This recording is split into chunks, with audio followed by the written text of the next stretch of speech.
Pooh Jeter. This is my 17th year playing professional basketball, for my second year with the NBA G League Ignite. I've been playing basketball since I was 5, right? My dad, is from Detroit, and he had game as what is like his friends would tell me, who are like my uncles, right? Like they told me that my dad was pretty quick, and he was able to do so many things on that court and on the baseball field too. But I got really that love from the game, as I became like 6 and 7, through my cousins, Kenneth Horton and my cousin J Love, who was like around my age, and he was like so much better than me at this time, right? And he used to teach me so many drills. We used to be in his backyard, and that's why I really got that love.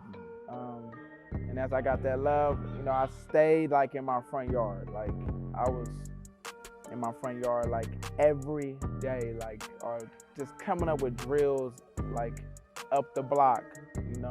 I'm from Gardena, in LA County. LA does produce the best players in the world. So we'll get to that later.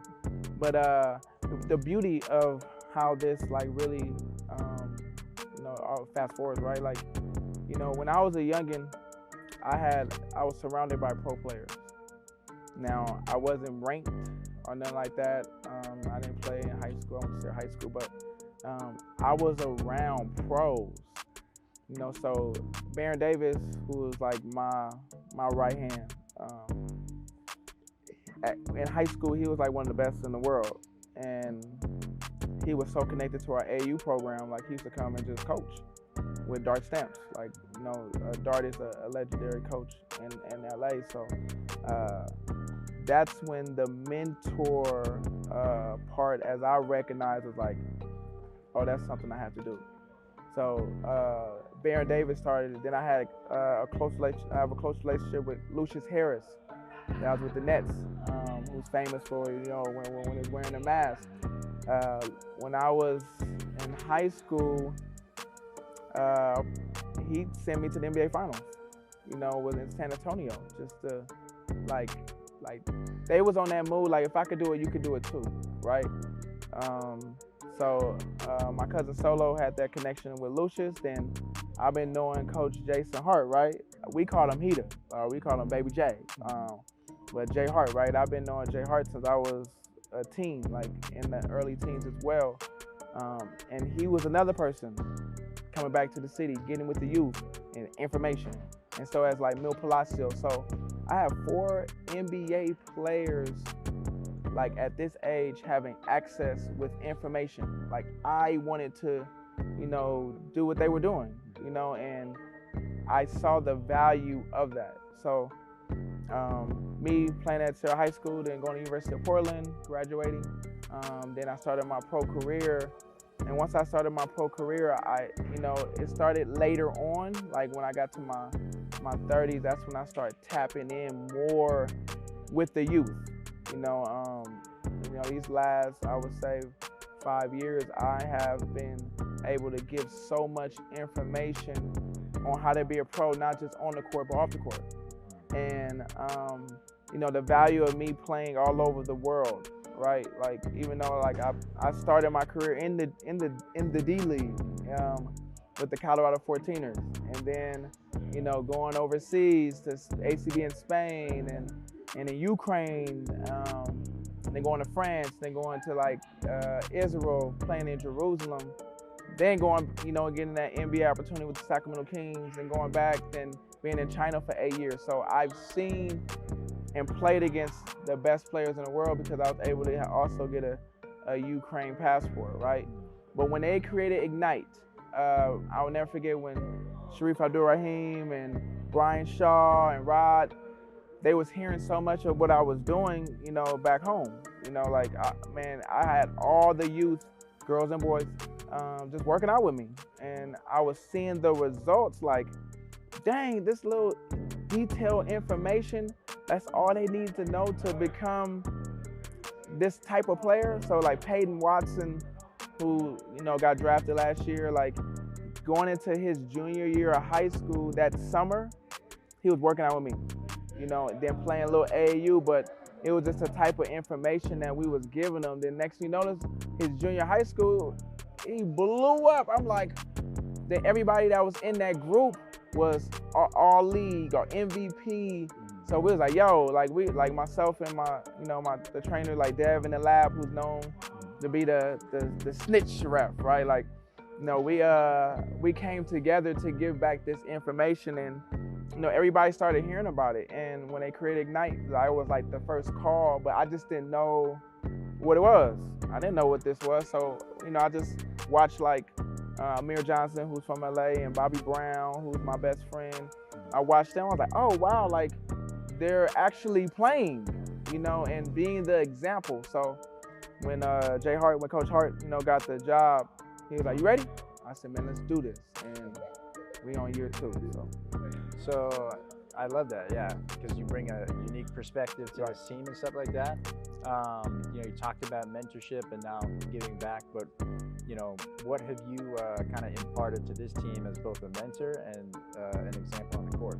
Well, you know, the beauty of my, you know, of my title, right, as being like this player coach, like I have to be the example. You know, I have to be able to show that I know what I'm talking about. Even though on paper I have the accolades and this and that, but like the now moment, I have to be able to practice what you preach, right? So, and that's been even more of like the blessing, right, of this whole experience. It's like, yo, like y'all can see, like in the games or in practice, like I know what I'm talking about, and that's why they're all ears. You know, every last one of them. They are really taking advantage of having, you know, like us, you know, well, I'm like really like the only, like myself and John Jenkins, I would say like the vets, like the other ones are like experienced mentors, right? Like, cause they're so young, you know, so, and they have so much more to, you know, of course, to give to this game. But in my case, you know, like I'm sitting like right next to like Hakeem, you know, like, and you know, and I always leave a seat open, so when they do come out the game, they'll be able to sit next to me, and I'll be like, "What you see? Tell me," and then I give them my point of view, and hopefully they'll understand what I'm saying, and they'll, you know, use that to their advantage in the game. But that's just been this whole blessing, right? It's just being able to give back this type of information or leave this type of inheritance for them to be better than me. Like that's the whole point, right? And having like Coach Jason Hart, who played in the league, and having Hakeem Warwick, who played in the league, and Sharif Abdul-Rahim, and Coach Baker, who's been a scout, and CJ, you know, like, and Amir John, like having that type of that surrounding or that community, I mean, like you have to become better, right? I believe like Proverbs 1 in the Bible says like let the wise, like be wise so they can add to their learning, right? And that's what this really is. It's like, yo, becoming wise is just listening to this valuable information that we have, so for you to add to that type of learning, for you to be great, right? So yeah, I love that. You know, getting into Scoot a little bit and kind of discussing him. Yeah. On that note, like how has he kind of sought out knowledge from you as a teammate and from other teammates, stuff like that? What's he been like sponge-wise, you know? Man, Scoot, man, like I remember the first day I met him, you know, like, and it like really hit me while we was on the court. I think this was like my first day working out, and he was there, and we was going, I'm seeing him do all this stuff, and I'm like, I said, hold on, man, like, you 17? And he was like, yeah. I said, bro, I'm 20 years older than you, man. And that's when it like hit me, right? But, and just to be able to see what he was doing at this age, like, he really, really believes in himself. Like he really, of course, believes in God and believes in himself, right? Like those are like the two powerful things for you to, or the two type of confidence you need to have to be great, right? So with Scoot, man, and this is his second year, like we are close, right? Like last year we were neighbors, you know, like we stayed next door, so we're always talking. And I know like when he does, you know, like this is emotional, you know, especially for me, man, like because Scoot is like a person who cares about others, right? Like he'll post all his teammates. He don't be bragging. You'll never see him in here on his phone. Like he's about work, and I'm like, man, like you a real grown up, like, you know. So just to be able to see the type of person he is, like I tell people, like he's a better person than he is as a basketball player at 18, you know. So, you know, and it's just like us becoming even more close. Like he's always like asking me questions, you know. He's always like, Pooh Jeter, what you think? Pooski, like we have names, you know, like, so we talk, and I can't wait just to see the rest of the story that God has for him. But you know, Scoot he's working out. He's the heart man. That's all he do is he just want to work out. Like all this other stuff, he was like, man, y'all can have all that. Man, I'm trying to work out and become great. And as long as, you know, like, and I love also like even like Dyson and Marjan, right? Like the ones from last year, they'll still text me, what you see? Am I looking around?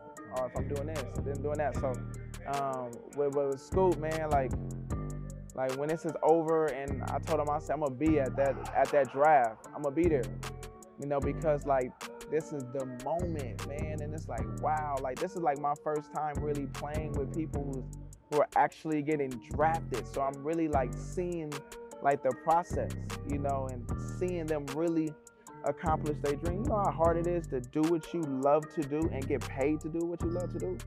Like these dudes are doing it, right? And I always want to make sure that they don't forget this blessing. How do you feel like he's really developed both on and off the court from year one to now year two? Wow, man, like year one, like outside, like I wasn't expecting him to do yet year one.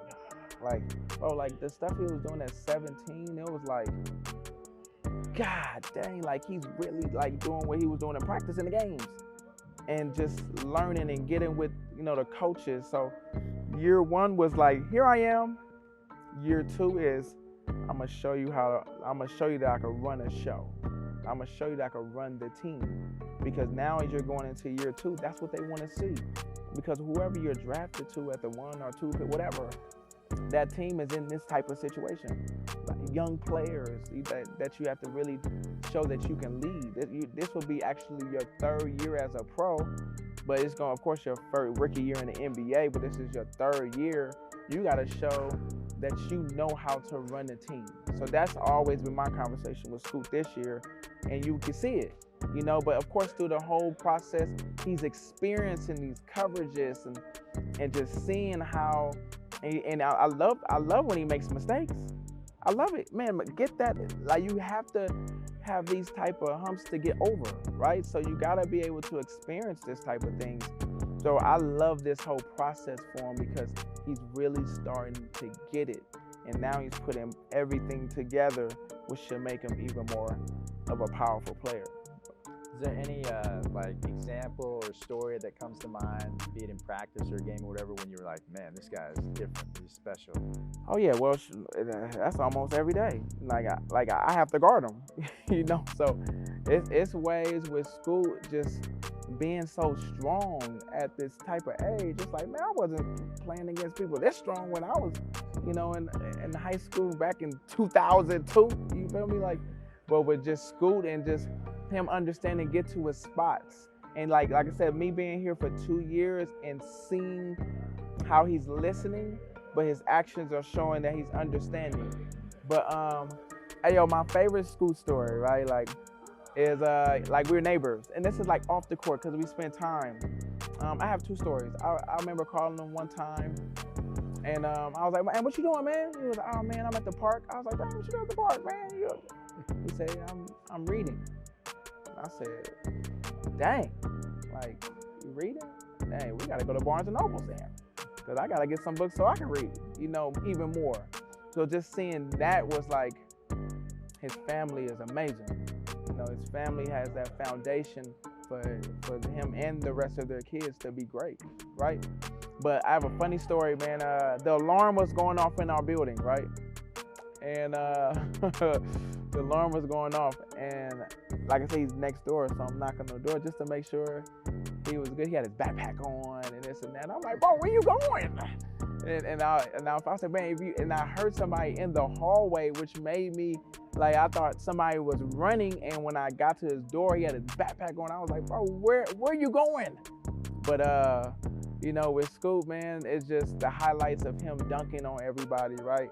And then the announcer saying, he's only 17, you know, but just him having that confidence, you know, and just me being able to see him grow, you know, each and every day. Then I just hope that he just continues to listen to the vets that he's about to have next, right? Because this is the last time we're like, you know, we hold your hand, right? Like, we're holding your hand. Now it's time for when you get to that level. Now let's see what you can do. We still here, but now let's see what you can do and continue to make us proud. You know, like you said, you played 17 years professionally, stuff like that. Have met a lot of guys, had a lot of friends in the league, watched a lot of basketball. What do you think it takes to be a franchise guard in the NBA, and do you think Scoot, you know, has that type of upside? Oh my gosh, yeah, Scoot for sure. One thing in life that we have to do is not, you know, we can't take God out the equation, right? You know, we have no idea what our tomorrow is gonna be, but hopefully it will line up for him to be that franchise player. Like, he's a franchise player.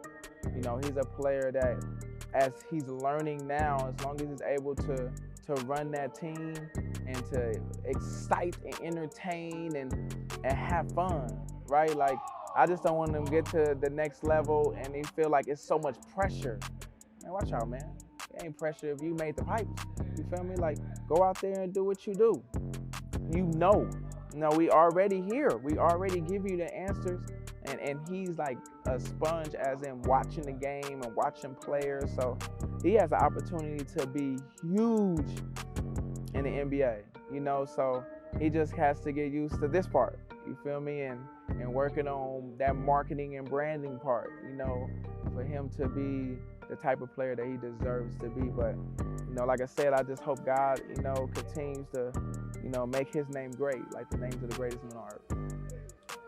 Has he kind of always had like some unshakable confidence about him? Man, since I met him, like the confidence that he has, especially at this age, is like, I compare him to, when NBA teams tell me, they're like, who you compare Scoot to? Like, I bet like a young Mike Tyson, because he's gonna come and like attack you, like he's really trying to destroy you. You know, and that's the type of attitude that he has, and I don't want him to never forget that. You know, like, I don't know his upbringing, right? Like, but I felt like it's a way that something inside of him, like, really tells him, like, or that spirit, right? That spirit that's inside of you really has him dialed in, you know, to be focused, you know, and to, you know, keep his eyes on the prize. Like, he really has his eyes on the prize.